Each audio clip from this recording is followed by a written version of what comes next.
अक्सर हम चीज़ों को सिर्फ उसी मकसद के लिए इस्तेमाल करते हैं जिन मकसद के लिए वो बनाई गई हैं।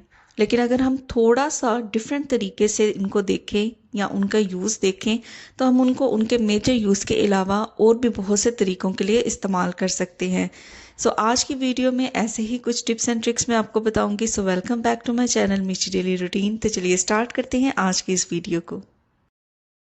घर की सफाई फीमेल्स को रेगुलर बेसिस पे करनी पड़ती है और घर की सफाई के लिए मेजरली हम यूज़ करते हैं ब्रूम्स। अच्छा, ब्रूम्स में मुख्तलिफ़ तरीक़ों के होते हैं। तो यहाँ पे जो टिप मैं आपके साथ शेयर करने वाली हूँ वो इस तरीके के ब्रूम्स को लेके है। इनका जो हैंडल होता है वक्त के साथ साथ आपने देखा होगा कि वो लूज़ होना स्टार्ट हो जाता है और जब भी हम सफाई करते हैं तो ये निकल निकल के हमारे हाथ से बाहर आता है। तो देखिए, झाड़ू भी कई किस्म के होते हैं। ज़्यादातर हम लोग पूल झाड़ू भी यूज़ करते हैं, लेकिन इस तरीके के जो झाड़ू होते हैं जिनके जो ब्रिसल्स होते हैं वो प्लास्टिक के होते हैं। ये बहुत ही कन्वीनियंट रहते हैं सफाई में। इसके साथ वो वाला इशू नहीं होता जो फूल झाड़ू के साथ हमें इशू फेस करना पड़ता है।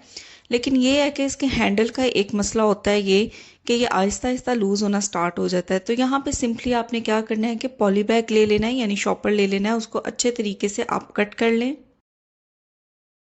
कट करने के बाद जहाँ पे हैंडल के रिंग्स होते हैं ना, वहाँ पे आपने अच्छे तरीके से पॉली बैग को लपेट देना है। लपेटने के बाद आप उसके ऊपर उसका हैंडल लगा दें और जो पॉली बैग नज़र आ रहा है थोड़ा बहुत, उसको आप अच्छे तरीके से कट कर लें। अब ये अच्छे तरीके से फिक्स हो गया और बिल्कुल भी नहीं निकलेगा। यहाँ में देखें, मैंने सोप ले लिया है। मेजरली हम सोप को यूज़ करते हैं फेस वॉश करने के लिए, हाथ साफ़ करने के लिए। तो यहाँ पे मैं आपको ना इसके रैपर का ना बड़ा ज़बरदस्त सा यूज़ बताने लगी हूँ। तो देखिए, जो सोप है ना उसको तो आप यूज़ कर लें, वॉशरूम में रखते हैं। अब इसका ये जो रैपर है ना, इसको हम अक्सर डिस्कार्ड कर देते हैं।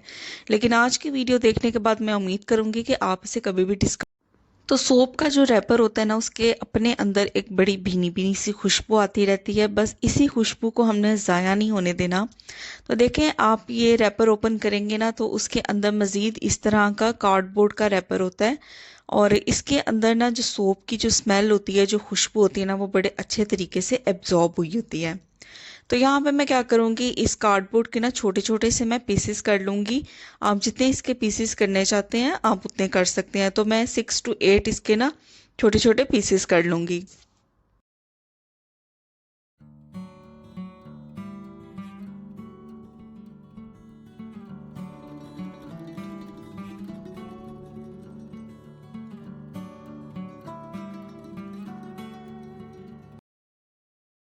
देखिए, हमारे घर में बच्चों के या हमारे हस्बैंड के या हमारे अपने इस तरह के जो शूज़ होते हैं, चाहे सर्दियाँ हो चाहे गर्मियाँ हो, हम उनका जितना इस्तेमाल करेंगे उसके अंदर से स्मेल आती है। तो बस आपने क्या करना है कि इस कार्डबोर्ड को इन शूज़ के अंदर आपने रखते जाना है।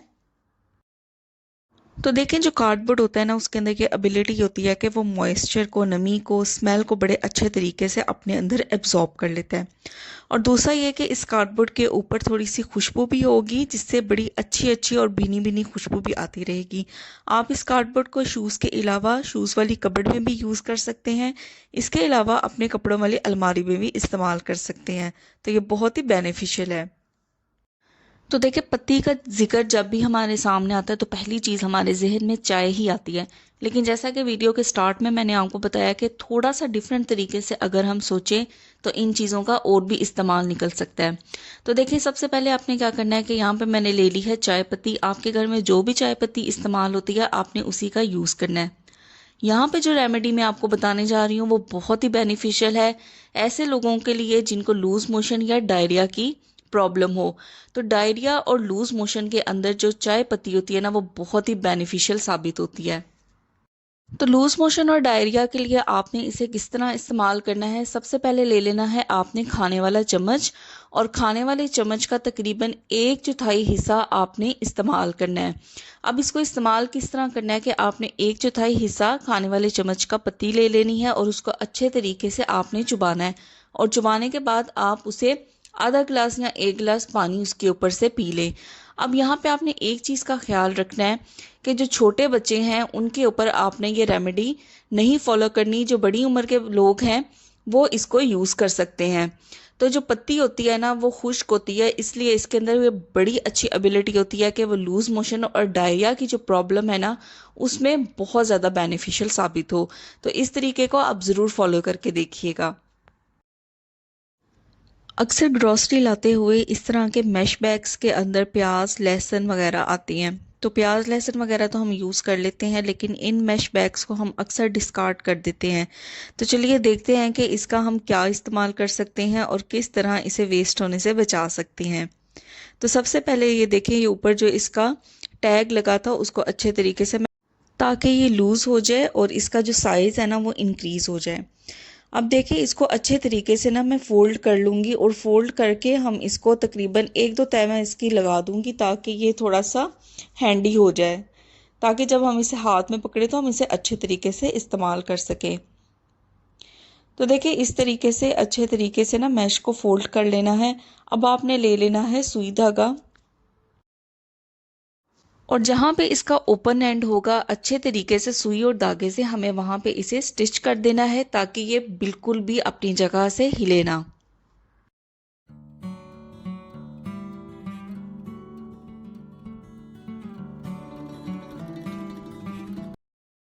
तो देखिए छोटी छोटी चीज़ें होती हैं जिन्हें हम अक्सर इग्नोर कर देते हैं, लेकिन वो हमारे बहुत से काम आ सकती हैं अगर थोड़ा सा हम अपना माइंड लगाएं, अपना दिमाग लगाएं।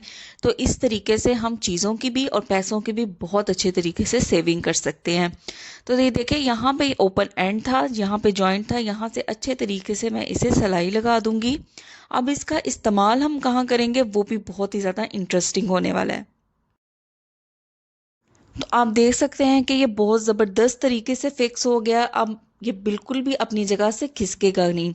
तो देखिए अगर आपके पास बर्तन धोने वाला स्पंज नहीं है या ख़राब हो गया है, अभी आप मार्केट नहीं गए और परचेज़ नहीं किया, तो इस तरीके से आप मैश बैग को यूज़ कर सकते हैं as an alternative of sponge. तो बहुत इजीली और बहुत अच्छे तरीके से आप इससे बर्तनों को क्लीन कर सकते हैं, साफ़ कर सकते हैं, बिल्कुल भी आपको डिफरेंस फील नहीं होगा। और अच्छे तरीके से वॉश करके आप इसे स्पॉन्ज वाली जगह पे रख सकते हैं। तो बहुत कन्वीनियंट हो जाएगा और इस तरीके से आप अपने पैसों की भी बचत कर सकते हैं और अपनी चीज़ों की भी। तो चलिए देख लेते हैं आज की वीडियो का नेक्स्ट टिप। तो वीडियो के स्टार्ट में मैंने आपसे टिप शेयर की थी सोप के कार्डबोर्ड को लेके कि किस तरीके से आप उसकी मदद से शूज़ के अंदर से आने वाली जो स्मेल है उसको ख़त्म कर सकते हैं।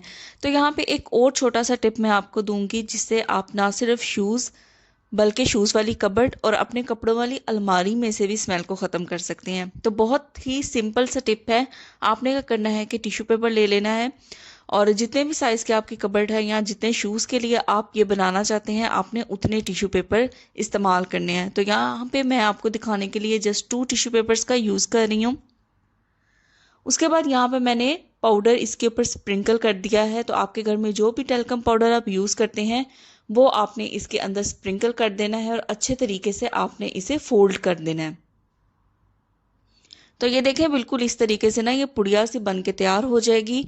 तो ये आप अपनी कैपेसिटी और अपनी जो रिक्वायरमेंट है उसके अकॉर्डिंग आप इसे बना सकते हैं। 3 4 5 6 जितना भी आप चाहें उतनी क्वांटिटी में आप इनको बना सकते हैं। तो इन पैकेट्स को आप रखें अपनी कबर्ड्स में, शूज़ वाली कबर्ड में रखें, कपड़ों वाली अलमारी में रखें या शूज़ के अंदर रखें। तो इससे भी बहुत ज़बरदस्त तरीके से जो स्मेल है ना वो ख़त्म हो जाएगी और बिल्कुल आपकी जो कबर्ड है और शूज़ हैं उसके अंदर से भीनी भीनी सी खुशबू आती रहेगी। तो मैं उम्मीद करती हूँ कि ये टिप भी आपको बहुत फ़ायदा देगा। तो मिलती हूँ आपसे नेक्स्ट वीडियो में एक अच्छे टिप्स एंड ट्रिक्स के साथ जो आपके लिए बहुत ज़्यादा बेनिफिशियल होंगे। टिल देन अपना ख्याल रखें, अपने प्यारों का भी ख्याल रखें। मिलती हूँ आपसे नेक्स्ट वीडियो में। Take care, bye bye.